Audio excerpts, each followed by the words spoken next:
After a strong outing from Logan Gilbert, JP Crawford spoils the Rangers' first attempt to clinch the AL West in walk-off fashion. Let's talk about it here on the Locked On Mariners postgame show. Colby, hit it. You are Locked On Mariners, your daily Seattle Mariners podcast. Part of the Locked On Podcast Network, your team every day. Ahoy, sailors. It is Thursday, September 28th, 2023. This is Trident Gonzalez and Colby Patnode for the Locked On Mariners postgame show, brought to you by Game Time. Download the Game Time app, create an account, and use promo code LOCKEDONMLB for $20 off your first purchase. Last minute tickets, the lowest price guaranteed. Thank you so much for making us your first listen after the game. Subscribe, like, and turn on alerts if you're watching on YouTube, or subscribe and leave a 5-star review on your preferred podcast platform if you like what you hear. If you're part of the crew and rock with us every single day, let us know in the comments below. We'd love to hear from you. And if you want to hear from us even more, please consider signing up for our Patreon.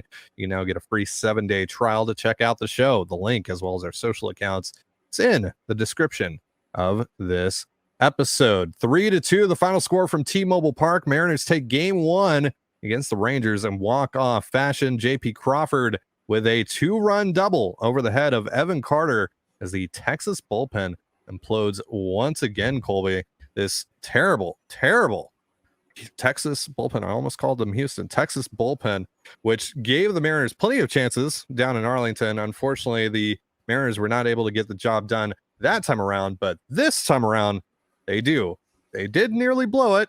They had bases loaded, nobody out in the bottom of the ninth against Aroldis Chapman. Then Jonathan Hernandez came in, and yes, bases loaded, no outs. That is the enemy. That has been the enemy of the 2023 Seattle Mariners.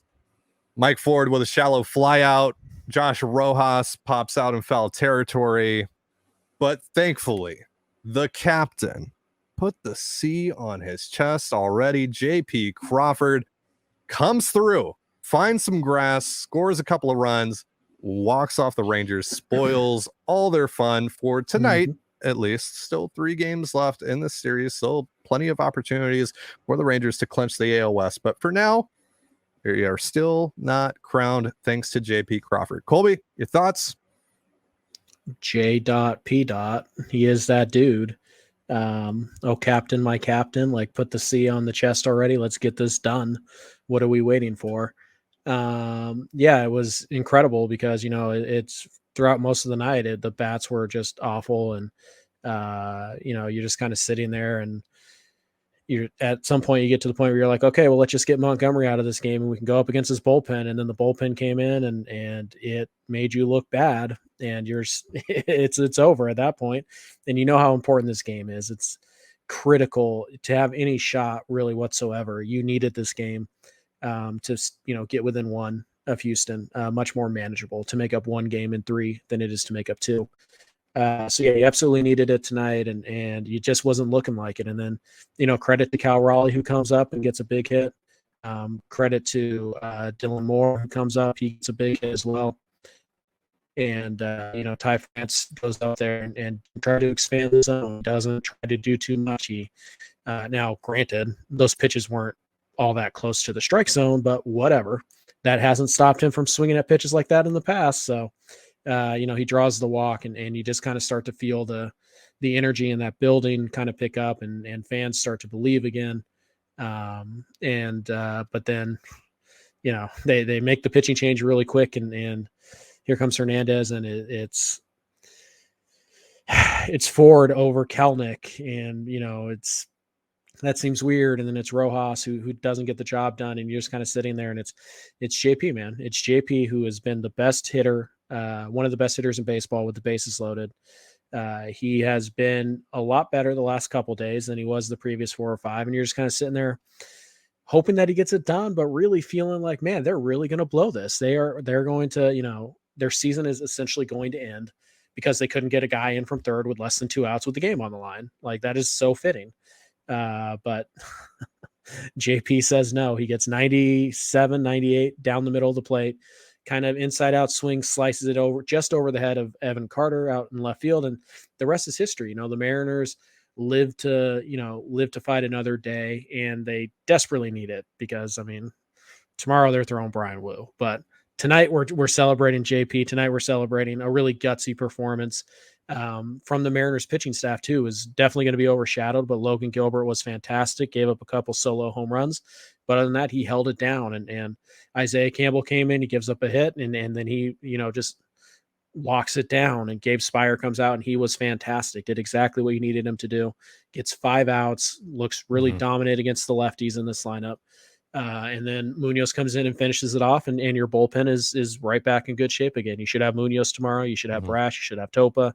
Even Spire for a couple outs should be available. So, yeah, the pitching staff was just gritty, and they held down a really good lineup, and they held them to 2 solo home runs. I think they only had 3 hits the entire game. Not a ton of traffic. They didn't walk anybody. Like, Mariners pitching was exceptional tonight, and it just felt like you were just going to waste it, because that's kind of been what you've done this month. Either you get the really good offense and the pitching doesn't hold up their end, or it's the other way around. And tonight it certainly felt like that. And then JP Crawford walked to the plate and kind of grew his legend as, Mariner fan favorite. And it was much needed, both, obviously for playoff picture and stuff like that, but also just for the soul of this team and the soul of this fan base. Like, man, people are down bad. They're down bad, us included, mostly you. Right. But they needed it, and it injects a little bit of hope into this weekend. And it does give you a realistic shot to still kind of backdoor your way into the playoffs. And that's what captains do. They step up with the game on the line, and they get the job done. They find a way to get it done. And even when they don't get it done every single time, you still feel good about your chances that guy's going to give me a good at bat. That guy's going to give me a shot. And that's who JP has been most of this year. And that's who he was tonight. And you needed it. And you got it. The captain delivered. Yep.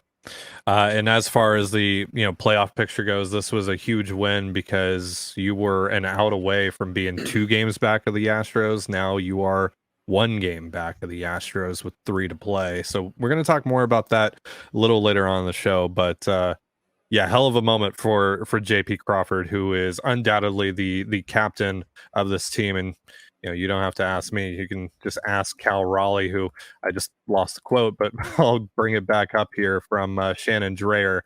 Cal Raleigh on the field saying that's the reason why he's the leader of this team. He came through in the clutch, and he's done it over and over again. Yes, he certainly has. JP Crawford, great night. And of course, we have to mention what happened after the walk-off. The great moment. I'm sure if you are on Twitter, you have seen it. Unfortunately, we can't repeat it on here, but let's frickin' go. Let's frickin' go. LFG, baby. Also to sign the camera afterwards, the camera lens. JP's just so cool. He's so cool. And Brad Adam, of course, he comes on right after he says, we have to apologize, et cetera, et cetera. Everything he has to say to appease the FCC. But afterwards says, but you kind of get it though. Right? Like, yeah, absolutely. This team needed this. Even if they don't make the playoffs, I'm still very much on the boat that it's most likely a wrap. Because they still have to have some things outside of their control to happen. They still have to have a really good series here against Texas. But if they can just end this season on a fairly positive note and don't completely go out like chumps, that would be good for morale, at least. Obviously, this season is still wholly a disappointment if you don't make the postseason. But if you can at least not just get your ass beat by Texas before we get out of here, that would be nice. So let's talk about Logan Gilbert, who had a really strong start. Might be his last start of the season. We'll see. We're going to talk about that in just a moment. But first, a reminder, this episode of the Locked On Mariners postgame show is brought to you by Game Time. Buying tickets to your favorite events shouldn't be stressful. Game Time is a fast and easy way to buy tickets for all the sports, music, comedy, and theater near you. And with killer deals on last-minute tickets and their best price guarantee, you can stop stressing over the tickets and start getting hyped for the fun you'll have. So forget planning months in advance. Game Time has deals on tickets right up to the day of the event. Snag the tickets without the stress with Game Time. Download the Game Time app, create an account, and use promo code LOCKEDONMLB for $20 off your first purchase. Terms apply. Again, create an account and redeem promo code LOCKEDONMLB for $20 off. Download Game Time today. Last minute tickets, lowest price guaranteed. And you're listening to the Locked On Mariners postgame show. Thank you again for making us your first listen after the Mariners 3-2 walk-off victory over the Texas Rangers. You can catch Game 2 of this series on the Mariners' hometown broadcast with SiriusXM via the SXM app tomorrow night. So Logan Gilbert made his final start of the regular season tonight, and he went 6 strong. 6 innings pitched, like I said, 2 earned runs on a couple of home runs, solo home runs, just 3 hits overall, 5 strikeouts, no walks for Logan, and only 6 hard hit balls on the night. What did you think about his night? Yeah, he was really good. He was aggressive in the strike zone, but he was also on the corners. Struggled a little bit in the first half or the first inning. Pitch count. It wasn't that he was making poor pitches or anything like that. It's just, Texas was able to foul off a bunch of pitches. I think he threw 21 in the first inning. And typically that can basically every 20 pitch inning more or less cost you an extra inning at the end. That was, again, the pitches were sharp and they were on the corners, and it just, Texas was making them work. And so with the bullpen and the position it's in right now, without your, probably your 2 of your 3 best guys available tonight, that was a little concerning early on, but he really settled in. And again, the stuff was never an issue for Logan tonight. Couple of pitches got away from him, hung a couple. Those were both hit for home runs. Go figure. But yeah, it was, against a righty heavy lineup. He went slider primarily tonight. It was 39% slider, 29% four seam, 24% split. So mixed it up a little bit, but the slider was the primary weapon tonight. Average exit velo on the slider, just 85 miles an hour. So it was a really good pitch for him. 7 whiffs on 25 swings. Not a great number, not terrible, but it's kind of interesting. His best swing and miss pitch was actually the knuckle curve. He threw only 8 of them. He got 2 whiffs on 3 of those swings though. It wasn't a night where he was just blowing the ball by guys. He wasn't, just dominating but he was pitching. He was pitching effectively on the corners, going after guys, not a lot of deep counts, just being really aggressive with the fastball up in the zone and the wipeout slider against the righties, and some really good splitters against Corey Seager in particular, which is always the key. If you can hold down Seager in this lineup, you have a good shot. He was very good. It was, it was Kirby-esque where there weren't a ton of strikeouts. It wasn't just like domination from the start, but it was just really good, consistent, solid execution of a game plan. He took advantage of a cold night, and he wasn't afraid to be really aggressive with his stuff. And you hope that it's something that, the next 3 guys can carry over into their starts. But Gilbert was very good tonight. And, it's not the first time we've seen Gilbert be really good in these big moment games. Remember, he started the clincher last year against Oakland, and I think he went 8 innings of 1-run ball. It's not the first time. We know that he's stepped up big against teams like the Astros, the Rangers. He's pitched 3 times against the Rangers. He's given up 2 earned runs each time that he's pitched against them. So he has managed this lineup better than any Mariners starter, and he did it again tonight. Very well done. Very nice job by Logan Gilbert tonight. So he wraps up his 3rd season in the majors, 2nd full season, I would say. He did throw 120 innings in his rookie year, but I would say this is his 2nd full season because he started, on opening day with the big league club. Career high, 190 2/3 innings pitched, 8.92 Ks per 9. A career low, 1.7 walks per 9, 3.73 ERA, 3.85 FIP, 3.77 xFIP. We'll see if he gets another shot to pitch. It would be fun to see him. But the Mariners obviously have quite a bit of work to do in order to make that happen. Right. Don't roll him out for Sunday out of the pen. It's unlikely, but if you get into a situation where you have to win on Sunday and you need a couple innings, Kirby or Gilbert should be able to give them to you. Again, it's high risk, high reward. You would want Gilbert in theory to start 2 days later if you did sneak into the playoffs, but you got to do what you got to do. And he only threw 97 pitches tonight. I mean, it wasn't 110, it wasn't 115.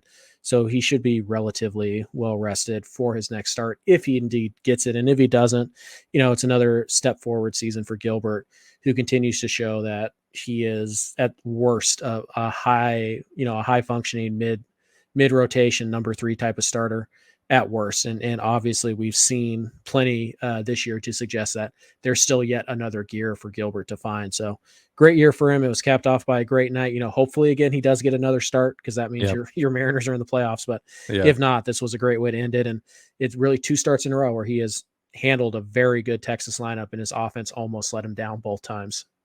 I'd also be remiss not to mention Julio tonight. Obviously we know what happened last night. He came back early to the ballpark today, got some early work in the cage, and then just a 1 for 4 night tonight. But that one hit really mattered. It was the only time the Mariners offense was able to get to Jordan Montgomery tonight. Opposite field home run for Julio. That's just what Julio does. Oppo home runs. So props to Julio again. Not like an amazing night whatsoever, but he helped, and he helped this team stay in it. Right. He also had a slicing line drive in the 8th that Tavares made a really nice play on. Yep. So easily could have been 2 for 4 with a homer and a double tonight, but sometimes it goes like that. The home run just barely clears right field. I think it actually hit off of Adolis's glove, and that's kind of what propelled it over the fence. But still, a really nice piece of hitting. It was a curveball low and away on the outside corner, and Julio still was able to barrel it up and drive it in a pretty cold and wet night in Seattle. So good piece of hitting from Julio. That's what we talked about. He's needed to step up. These guys, Julio, Gino, Teo, they need to step up in these next few games. And, Julio did his part tonight. He looked much better at the plate, much more comfortable. And, Gino, some really horrible at-bats, but he did have a double. Unfortunately, Seattle not able to take advantage of that. But, it is what it is. So Ryan Divish confirms the Mariners will be starting Brian Wu tomorrow night. He thought they might use an opener, maybe go bullpen day, or use Wu after the opener, something like that. But it will be Wu taking the bump to start that one tomorrow night. So we'll see how that goes. Yeah. Real fast, I think the underrated star of this ball game is Gabe Spire. Yes. 5 innings tonight, only threw 20 pitches to get 5 outs. Listen to this. He threw 5 innings tonight. Wow. Sorry. 5 outs tonight. He only threw 20 pitches to get the 5 outs. And that's good because, again, with Wu on the mound tomorrow, you have to be quick on that trigger. I wouldn't be shocked if Wu gets yanked after 3, even if they're scoreless. Like, you have to do what you got to do here. And this is why it would be really good if the Mariners scored some runs against Eovaldi, I believe, tomorrow. Yeah. But yeah, Spire tonight, he threw 10 sliders, right? Got 6 swings, 4 whiffs. So, 1 slider put in play. It was an 89-mile-an-hour exit velo. No damage there. He also threw 5 fastballs, and he got 4 swings and 3 whiffs on that pitch. So of the 20 pitches that Spire threw tonight, 12 of them resulted in a swing. 7 of those 12 resulted in a swing and miss. He was absolutely nails when you needed him to be, and particularly against Seager and Lowe, to really kind of give you a fighting chance to get back in this game. So JP gets all the credit. Of course he does. He deserves a lot of it. And Logan has obviously had another great start, but you don't win this game tonight if Gabe Spire didn't do what he did. And so we should recognize that. Yeah, that's some mighty fine pitching there by Gabe Spire, and we'll see who's available tomorrow night. Given Wu starting, I wouldn't expect, even if Wu goes scoreless, like you said, I wouldn't expect that he's going to go very long here. You're just going to try and get whatever you can out of him, and hope that you can survive off of that. All right, so we're going to talk about the playoff picture. What does this win do for the Mariners? What do they have to do the rest of the way? What else do they need to have happen? All that good stuff in just a moment. But first, a reminder, this episode of the Locked On Mariners postgame show is brought to you by FanDuel. Celebrate the start of the NFL season with great offers from FanDuel, America's #1 sportsbook. Right now, new customers can bet $5 and get $200 back in bonus bets guaranteed. Plus, all customers who bet $5 will get $100 off NFL Sunday Ticket from YouTube and YouTube TV. Now is the best time to join FanDuel. The app is easy to use, and you can be in on everything from spreads to player props and more. So visit fanduel.com/lockedon. That's LOCKDON. Kick off the NFL season with an offer you won't want to miss. FanDuel, official partner of the NFL. And you're listening to the Locked On Mariners postgame show. Thank you again for making us your first listen after the Mariners 3-2 walk-off victory over the Texas Rangers. You can catch game 2 of this series as the Mariners look to stay alive and keep the Rangers away from that AL West crown on the Mariners hometown broadcast with SiriusXM via the SXM app. So, as we mentioned earlier in the show, it was huge to get this win because you were an out away from being 2 games back of the Astros, but now you go into the final 3 games, just 1 game back of the Houston Astros. So, Colby, break it down for us. How do the Mariners, there are multiple ways this can happen, but how can the Mariners get into the postseason still? Right. So the easiest way is to win 1 more game than the Houston Astros this weekend. Yep. That's the most straightforward way. You'd be the 6, you'd go to Minnesota. You have the tiebreaker over Houston, even though they beat you in the last series. So if you finish with the same record, you're getting in ahead of them. That is the easiest way. It's the most straightforward way. So, I really still think you have to go 3-0. You have to win these next 3 to have a great shot. But, you never know if Atlanta or Arizona can find a way to take 2 of 3, you're in a really good spot, this weekend. So that's the most straightforward way. There is a path where you get in over Baltimore, but that is a 3-0 Toronto. Toronto. That is a 3-0 sweep in both directions. Toronto has to get swept by the Rays, who really don't have anything to play for at this stage. And the Mariners have to sweep Texas, and both of those teams have a lot to play for. There is a fun scenario that is probably the least likely thing in the history of the world to play out. But there is a scenario where your Seattle Mariners still win the American League West. And not only do they win the AL West, they knock Houston out of the playoffs. Yeah. Now, here's what would need to happen. And this is why it's just ridiculous. But the Mariners would need to win all 3 games this weekend. Yes. Houston would need to go 2-1. Mm-hmm. If that happens, there is a 3-way tie for the AL West. All 3 teams would have 89 wins. In a 3-way tiebreaker, the first tiebreaker would head-to-head, but since there's 3 teams, that doesn't apply. The next tiebreaker is record versus your division. Mm-hmm. The Mariners with 3 wins would have the best win percentage against the American League West of those 3 teams. And here's kind of the cherry on top of that one. In the 1 in a billion shot that it plays out like that, Houston would be the team that would miss the playoffs. Texas would get in. So there is, a universe of, Dr. Strange visited 14,605,000 universes. There is one where the Mariners win the division and knock Houston out of the playoffs entirely. But again, the most straightforward way. And Colby, really, I've seen the timeline. There's only one way we can win.